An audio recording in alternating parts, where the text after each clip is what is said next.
Ada satu pembunuh berdarah dingin yang nggak disadari banyak seller, khususnya di Shopee. Dan gua rasa kalian perlu ngeh kalau misalnya nggak mau bisnis lu mati secara prematur. Karena gini, kita bangun toko kan butuh waktu ya.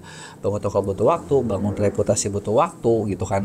Dan jangan sampai dong apa yang udah kita bangun itu tuh kayak hilang ya gara-gara hal simple gitu kan. Nah, kayak gimana sih pembunuh berdarah dinginnya sebelum gua bahas, buat kalian yang baru nonton jangan lupa buat klik tombol subscribe-nya dan aktifin lonceng notifikasinya. Jadi sebelum gua cerita ya, jadi gini, kemarin kebenaran gua lagi ngobrol sama salah satu teman komunitas gitu kan, dan dia tuh udah lama juga jualan di Shopee gitu ya, udah lama jualan Shopee, dan terus dia cerita gitu kan kayak aduh gimana ya, kayak sekarang itu makin berat katanya, makin berat, pasar segitu-segitu aja, belum lagi kan kalau kemarin kan sebenarnya masih ada desas-desus yang gratis ongkir mau dibatasi kayak sebulan 3 kali itu kan, kayak wah, jadi kayak dia juga kayak ngerasa wah ini kalau kayak gini gila nih, ini gimmick doang gak sih gitu kan, jangan-jangan ya lu tau lah kan kadang orang juga nggak stres itu ya sama pemerintah kita tuh, karena jangan-jangan gimmick nih, jangan-jangan nih mereka ya gitulah ya, nggak usah dibahas lah ya, bener nggak?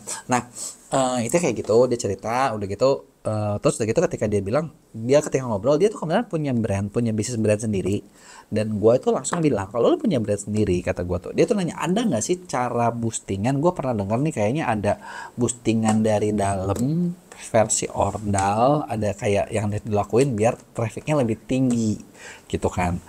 Gue tanya ya, lo maksud kayak gimana ya, kan sesimpel itu ya, maksud kayak gimana ya, ini nih misalnya lo kayak misalnya lagi nge-live jadi lebih rame, atau di pencarian posisi lo lebih tinggi, atau kayak gimana tuh lebih gimana, ada nggak sih cara-cara seperti itu. Jadi temen gue tuh nanya kayak gitu, terus gue bilang yang gue tahu ada bro, gue bilang ada satu. Kenapa? Tapi lewat enabler. Gue bilang kenapa gue bilang tahu lewat enabler, karena kebetulan kita di juga salah satu enabler yang ada di Shopee. Jadi enabler itu kita bisa membantu algoritma toko seller lebih bagus dan penjualannya bisa lebih baik. Tapi ada satu syarat. Satu syaratnya apa? Cuman bisa berlaku buat Shopee Mall. Nah, ketika gue bilang gitu, wah, gue belum bisa nih jadi Shopee Mall. Kata gue, kenapa lo nggak bisa? Bisa lah, kata gue. Sebenarnya gini, kalau lo nggak bisa pun, kita bisa bantuin. Karena memang kita ada channelnya buat itu. Jadi kalau buat kalian yang pengen jadi Shopee Mall, kita bisa bantuin buat ke situ, gitu kan. Nah, jadi bisa, intinya gue bilang bisa segala macam. Dan dia bahas satu hal ini yang langsung gue ngerasa, oh ini nih pembunuh berdarah dinginnya nih. Ini yang gue rasa kayak anjir ternyata ini. Dan tau gak dia bahas apa? Masalahnya gini bro, dia bilang, kalau gue jadi Shopee Mall, adminnya kan pasti lebih mahal. Nah gue bilang, lu bikin brand, lu mau naik, kata gue, lu jangan ngeremehin hal receh kayak admin. Ya Fer ngomong dong, gue bilang gitu, ngapain lu ngeremehin musikin hal receh? Itu tuh memang sudah tahu admin pasti besar. Gue bilang nggak usah lu bahas, udah pasti besar. Justru kan sekarang gini, lu mau dapat sales lebih tinggi. Terus dia bilang, masalahnya margin gua kekecilan. Nah, di situ gua bilang, kalau gitu salahnya bukan di admin, salahnya di margin lu kekecilan. Terus dia bilang lagi kan, terus emang kalau misalnya gue jadi Shopee Mall bisa lebih baik? Ya kata gue, lu Shopee Mall ningkatin trust, ningkatin algoritmanya, ya lu naikin harga lah. Lu naikin harga pun bisa, atau kalau lu seri yang lama nggak bisa, bikin seri baru dengan harga lebih tinggi, margin lebih tinggi, disitulah baru ada. Nah itu yang gue kasih solusinya, dan dari situ dia bilang, oh iya bisa juga ya. Dan terus tanpa sadar gue baru ternyata lagi, jadi kayak yang banyak bikin banyak seller tuh biasanya tumbang atau nggak bisa kemana-mana adalah ketika lu kagak punya margin yang cukup. Bener nggak? Sekarang gini deh, kalian pasti banyak deh, gue lihat kayak mau di YouTube gue, mau di mana, udah baca banget yang komen, banyak banget yang marah-marah gara-gara kayak adminnya naik. Bentar lagi admin Shopee naik lagi kan. Ini nggak boleh dibahas sih sebenarnya sama gue, tapi ya pasti banyak deh yang, aduh, udah kayak gini naik lagi, gila nih. Kalian pasti pada komplain. Jadi masalah sebenarnya gini, margin lu cukup apa enggak? Kalau margin lu cukup ya lu mungkin lu nggak pusing, naikin harga lagi aja. Kalau margin lu nggak cukup, itulah yang lu pusing. Gitu, karena pembunuh nomor satu menurut gua yang berdarah dingin di e-commerce adalah ketika kita jualan barang yang ada marginnya. Kenapa? Yuk kita hitung-hitungan. Sekarang gini, barang lu 100.000, lu jual 150.000. Belum apa-apa itu ke biaya potongan gratis ongkir segala macam, lu bisa kepotong 15-20%. Kalau lu aktifin semua campaign dan semua flash lu jalanin, 20% dari 150.000 udah 30.000. Belum lu iklanin, cost per iklan lu nggak mungkin dapat 10.000 ya, itu udah habis duluan. Dan itulah yang bikin toko lu nggak bisa growth.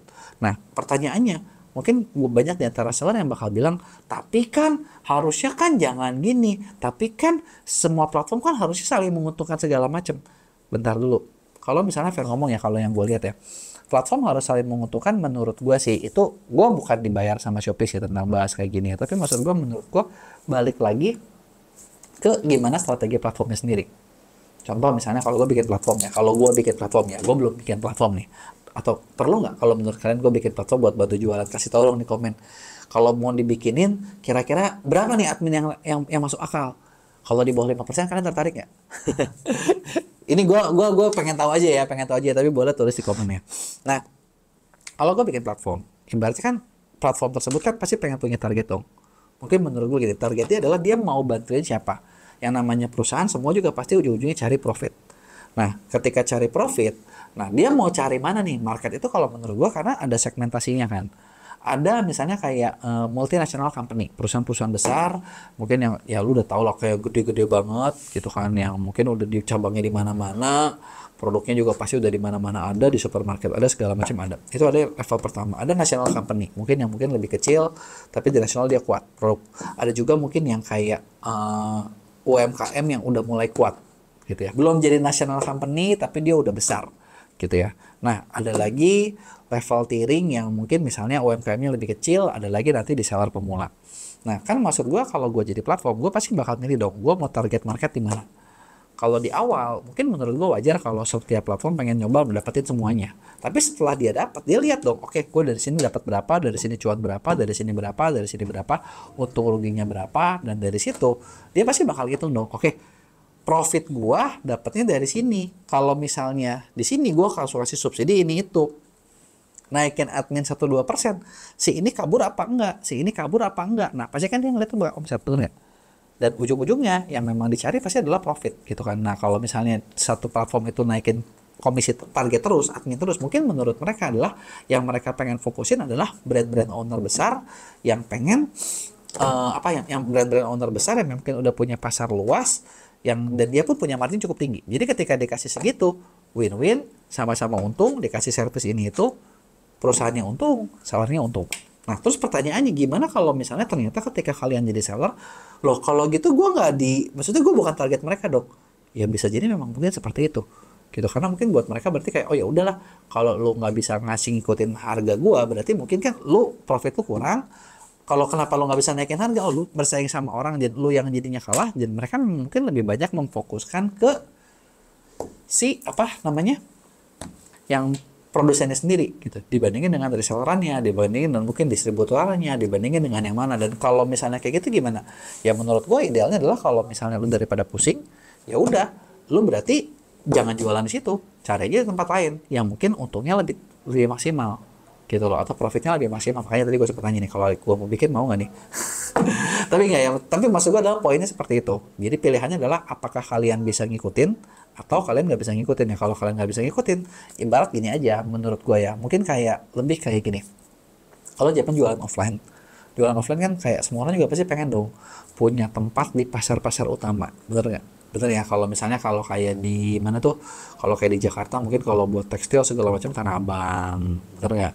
Nah, tapi kan Tanah Abang juga terbatas dong, bener ya. Kalau lu nggak kebagian Tanah Abang gimana ya, lu cari tempat lain gitu. Cukup nggak dapat juga nih, lu masih nggak masuk, ya udah cari ke daerah, makin lama makin ke pinggir gitu. Tapi memang pasarnya tidak sebesar yang utama gitu kan. Nah, tapi kan pilihannya cuma di situ doang gitu, bener nggak? Nah, jadi solusinya gimana nih? Solusinya adalah misalnya kalau kalian ngerasa kayak yang gue lihat ya, kayak teman gue, lu coba naikin margin, bisa nggak? Lu kalau nggak bisa naikin margin karena barang yang bukan punya lu coba bikin barang, bisa nggak gitu loh? Kalau lu nggak bisa bikin barang, lu nggak bisa naikin margin, berarti kan ini lu kejepit nih, bener nggak? Ya kalau kejepit ya udah, berarti mungkin lu harus jual di tempat lain.